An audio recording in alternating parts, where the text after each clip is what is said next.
Не умира червената роза,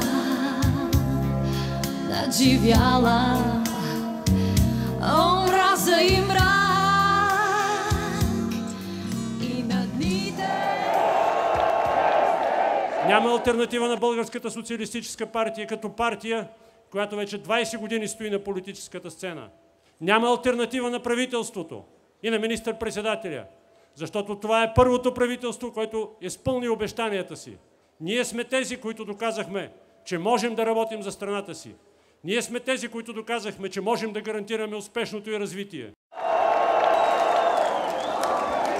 Скъпи приятели, искам да помоля всеки един от вас, които сте тук, и днес и утре, да убедите още ваши приятели, близки и познати, да им кажете нашето послание към страната.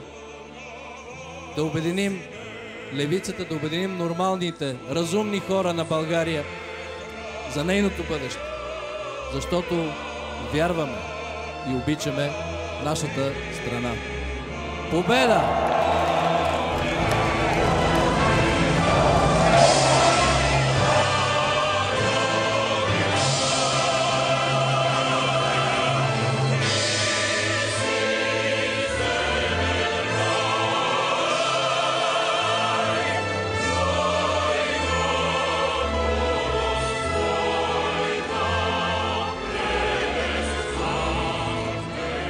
Купуването и продаването на гласове е престъпление.